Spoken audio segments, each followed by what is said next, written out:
투 더 트로엔. 강지은은 26살 때 박태준이 삶에 들어왔고 27살 때 그가 떠났다. 그는 6살 딸 수아를 남겨두고 사라지면서 내가 결코 예상하지 못한 선택을 강요했다. 이 이야기는 출생이 아닌 선택으로 엄마가 된 이야기이자 모두가 떠난 뒤에도 남아버린 복수의 여정이다. 수아는 모두를 잃고 다시 신뢰를 배우려 애썼지만 그 신뢰는 깊은 침묵과 배신 속에서 자라났다.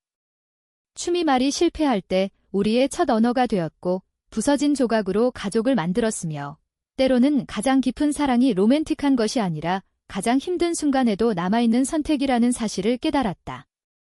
하지만 이 선택의 대가는 잔인했다. 26살의 나는 겨우 내 삶을 버티고 있었다. 강남의 작은 발레 스튜디오에서 48살 초보 아이들을 가르쳤고 아침에는 근처 카페에서 바리스타로 일했다. 월세와 가끔 친구들과의 술자리 정도만 겨우 감당할 수 있었다. 대학은 가지 않았다. 고등학교 졸업 후 서울로 올라와 발레 단원 생활을 3년 하다 발목 부상으로 프로 꿈을 접고 교사가 되었다. 그 삶이 싫지는 않았다. 9월 화요일 오후 태준이 수아를 데리고 처음 수업에 왔다. 수아는 5살, 작고 검은 곱슬머리를 헝클어진 번으로 묶고 커다란 갈색 눈으로 모든 것을 진지하게 바라보는 아이였다. 처음 발레 수업이니 내가 쪼그려 앉아 물었다. 수아가 고개를 살짝 숙이며 고개를 끄덕였다.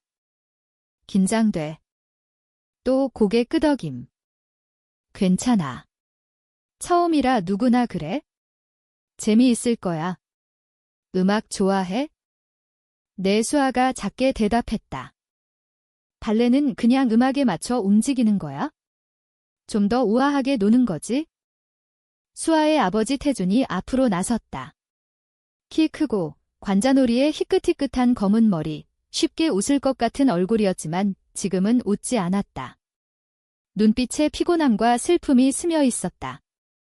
박태준입니다.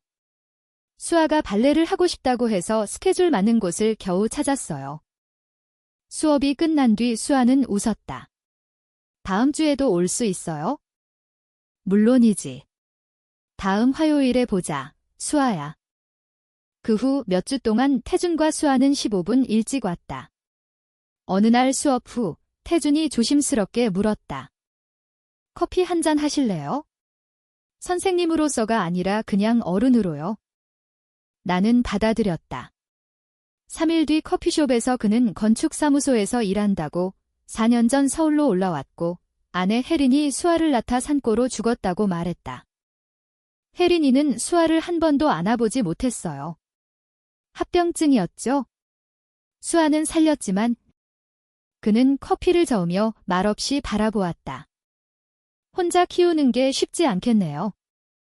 수아가 이제 5살이 돼서 엄마에 대해 물어보기 시작했어요.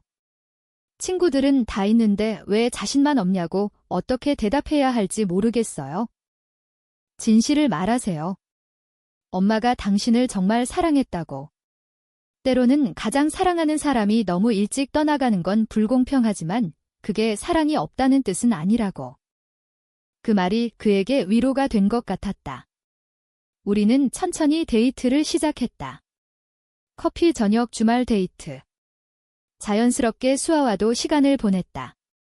수아는 처음엔 낯설어 했지만 곧 나를 지은 언니라고 부르며 따랐다. 거실에서 둘이 춤을 추고 태준 집에서 주말을 보내고 영화 볼 때 사이에 끼어들고 잠자리 동화를 읽어주고 6개월 뒤 나는 거의 태준 집에서 살다시피 했다. 수아가 당신을 정말 좋아해요. 당신 얘기만 해요. 태준이 밤에 말했다. 나도 수아를 사랑해. 특별한 아이야. 1년 뒤 나는 태준 집에 서랍 하나와 칫솔을 두었다. 수아가 전니 언제 이사 와? 라고 물었다. 태준은 진지하게 말했다. 정말로 여기 있고 싶다면 하지만 떠나면 수아가 또 엄마를 잃는 거야? 이미 한 명 잃었는데 다시는 그럴 수 없어. 나는 안 떠나. 약속할게. 그러나 2개월 후 모든 것이 무너졌다. 태준이 점점 멀어졌다. 늦게 퇴근하고 수아 학교 행사도 있고 약속도 있고. 괜찮아, 내가 물었다. 그냥 일 스트레스야. 그는 점점 공허해졌다. 어떤 날은 정상적이었고 어떤 날은 유령처럼 있었다. 11월 금요일 밤 수아는 친구 집에서 자고 없었다. 태준이 9시에 집에 돌아왔다. 눈이 충혈되고 이상한 에너지를 뿜었다. 짐 싹 오늘 밤 떠나자. 뭐라고? 서울 떠나자. 캘리포니아나 부산이나 어디든 새로 시작할 수 있는 대로. 너랑 나만. 수아는 이미 친구 집에 있어? 거기서 며칠 있으면 돼. 좋은 사람들이야. 키가 얼어붙었다. 자기 딸을 버리겠다는 거야? 잠시만 생각 좀 정리할 때까지 나 더 이상 수아 아빠 못해. 수아 볼 때마다 혜린이 죽는 게 보여. 내가 잃은 모든 게 보여. 더 이상 견딜 수 없어. 그는 미쳤다. 나는 병원에 데려가려 했지만 그는 거부했다. 나랑 같이 갈래? 아니면 수아랑 남을래? 나는 선택했다. 나는 수아를 버리지 않아? 너도 그러면 안 돼. 그러면 나 대신 수아를 선택하는 거네. 6살 아이를 버리지 않는 선택이야. 그는 문을 나섰다. 차 소리가 멀어졌다. 나는 거실 한가운데 서서 바닥이 꺼지는 기분이었다. 전화 17번, 병원, 경찰 아무도 몰랐다. 다음 날 아침 8시, 수아가 친구 엄마 손에 이끌려 돌아왔다. 지은 언니. 브라우니 구웠어. 그러다 주위를 두리번거렸다. 아빠는? 나는 무릎을 꿇고 말했다. 아빠가 잠시 일 때문에 멀리 가셨어. 내가 여기 있을게. 아빠 올 때까지 같이 있자. 그 첫 2주는 지옥이었다. 태준 회사에 가족 비상이라고 했고 태준 어머니 부산에 사시는 노모에게도 그렇게 전했다. 아동복지센터는 부르지 않았다. 수아가 시설에 가는 건 상상도 할 수 없었다. 나는 내 물건을 태준 집으로 옮겼다. 아침 바리스타, 오후 발레 수업 줄이고 수아 학교 끝나면 데리고 와서 숙제, 저녁, 목욕, 동화저축은 바닥났다. 수아는 매일 물었다. 아빠 오늘 오나? 처음엔 받아들였지만 2주 뒤 폭발했다. 거짓말이야. 언니가 아빠한테 무슨 짓 했어? 컵을 던지고 울부짖고 언니 미워. 아빠 대신 언니가 떠났으면 좋았을 텐데. 나는 바닥에 주저앉아 울었다. 그러나 그날 밤 수아가 내 품에 안겨올 때 나는 떠날 수 없었다. 3개월 후 아동복지센터에서 편지가 왔다.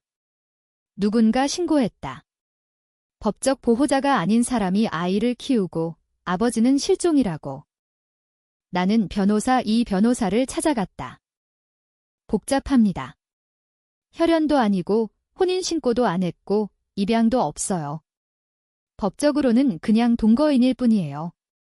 최악의 경우 수아는 시설로 갑니다. 우리는 긴급 임시양육권 신청을 했다. 조사 3주. 사회복지사 방문, 직검사, 재정검토, 수아 인터뷰. 수아는 사회복지사에게 말했다. 지은 언니가 아침 해주고 숙제 도와주고 밤에 동화 읽어줘요. 처음엔 화 많이 냈지만 이제는 언니가 내 엄마예요. 임시양육권이 나왔다. 2주 후 소식, 태주는 부산의 정신병원에 입원 중 중증 우울증, 해리 장애.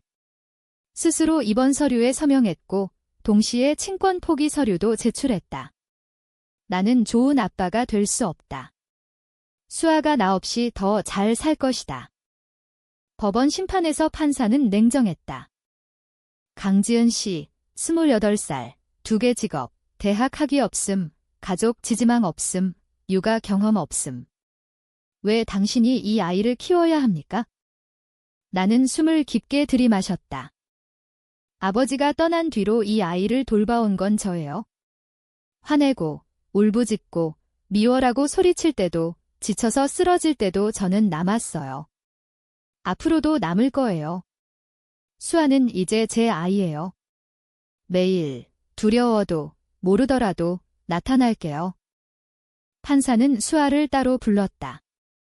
수아가 말했다. 지은 엄마가 내 엄마예요. 나쁜 짓 해도 떠나지 않았어요. 진짜 엄마예요. 법원은 완전 양육권을 주었다. 그날 밤 수아가 물었다.